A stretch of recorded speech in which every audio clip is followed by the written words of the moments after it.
ఇప్పుడు రాజకీయ నాయకులు వాళ్ళ ప్రత్యర్థులను మీరు అవినీతి చేశారు, లక్షల కోట్లు దోచేశారు అంటూ పదే పదే ఆరోపణలు చేస్తూ ఉంటారు కదా సార్. 2014 ఎన్నికలకు ముందు చంద్రబాబు నాయుడు అండ్ లోకేష్ టీం అంతా కూడా జగన్మోహన్ రెడ్డి అవినీతి మీద క్వశ్చన్ చేశారు.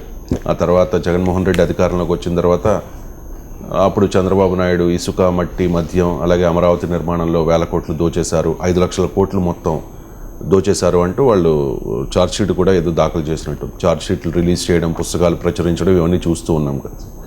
జగన్ అక్రమాస్తులు జప్తు చేస్తాం, తిన్నదంతా కక్కిస్తాం, ఇది రీసెంట్గా లోకేష్ చేసిన కామెంట్. ఎందుకు అధికారంలోకి వచ్చే ముందు వాళ్ళు ఇటువంటి ఆరోపణలు చేస్తూ ఉంటారు, ఇలా చేస్తామని హామీ ఇస్తారు, కానీ అధికారంలోకి వచ్చిన తర్వాత అవేం పట్టించుకోరు? ఏ విధంగా చూడాలి? అంటే ఇప్పుడు కక్కిస్తామంటే కక్కించడానికి దానికి ఒక లీగల్ ప్రక్రియ ఉంటుంది కదా సార్. మనం ఇష్టమైనటువంటి ఇదే మాట 2014 ఎన్నికలప్పుడు చెప్పారు. 2019 దాకా అధికారంలో ఉన్నారు. ఎన్ని రూపాయలు కక్కించారు? వైఎస్ఆర్ కాంగ్రెస్ పార్టీ నుంచి ఒక 100 రూపాయలు, లేదా జగన్మోహన్ రెడ్డి తిన్నది ఒక 1000 రూపాయలు కక్కించారా? సో ఇవి రాజకీయంగా ఇలా మాట్లాడుకోవడం వల్ల ఉపయోగమే ఉంటుంది. నిజంగానే 1,00,000 కోట్లు తిని దాన్ని కక్కించి ఒక 4 ప్రాజెక్టులు, పోలవరం ప్రాజెక్ట్ పూర్తి చేయొచ్చు కదా. జగన్మోహన్ రెడ్డి తిన్న డబ్బులతో, తిన్నారని చెప్తున్న డబ్బులతో ఓ పోలవరం ప్రాజెక్ట్ పూర్తి చేయొచ్చు. అందువల్ల పొలిటికల్ స్టేట్మెంట్ల కన్నా ట్రాక్ రికార్డ్ ఏంటి? 2014-19 మధ్య కాలంలో టీడీపీ అధికారంలో ఉంది. జగన్మోహన్ రెడ్డి పైన కేసులన్నీ 2014 ముందు, 2019 తర్వాత వచ్చిన కేసులు కాబట్టి. సో అంటే తెలుగుదేశం అధికారాలకి రాకముందు ఉన్న కేసులు.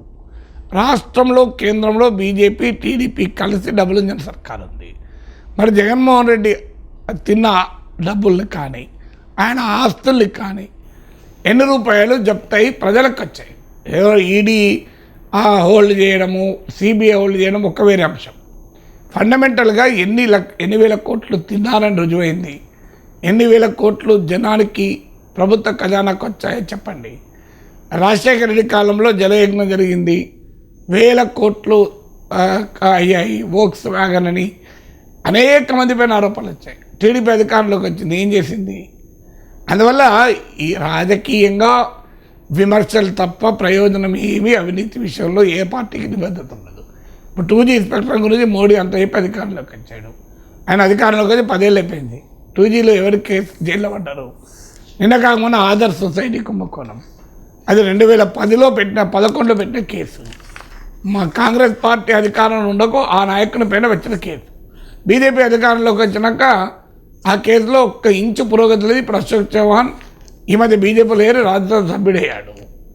అందువల్ల కాంగ్రెస్ యూపీఏ 2 హయాంలో కామన్వెల్త్ కుంభకోణం, బొగ్గు కుంభకోణం, స్పెక్ట్రమ్ కుంభకోణం, ఇన్ని అనేక కుంభకోణాల పేర్లు చెప్పారు, ఇప్పటికీ చెప్తున్నారు. నిన్న కాక మొన్న ఆర్థిక మంత్రి పార్లమెంట్కి ఇచ్చిన వైట్ పేపర్ ఆన్ 10 years యూపీఏలో కూడా చెప్పారు పర్వేసివ్ కరప్షన్ అని. ఒక్కరి మీద జైలు పంపింది లేదు, ఒక్కరి ఆస్తులు జప్తు చేసింది లేదు.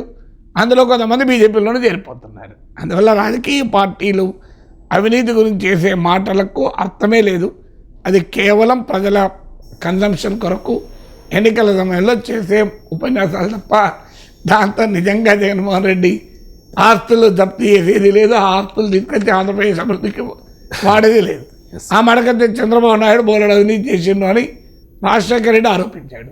మరి రాజశేఖర రెడ్డి ముఖ్యమంత్రిగా ఉన్న రోజుల్లో చంద్రబాబు నాయుడు ఏమైనా చేశారా? ఏం చేయలేదు. సో చంద్రబాబు నాయుడును ఇప్పుడు జగన్మోహన్ రెడ్డి 5 ఏళ్ళు ముఖ్యమంత్రి ఉన్నారు, చంద్రబాబు నాయుడు ఏం చేశాడు? ఏం చేయలేదు సార్.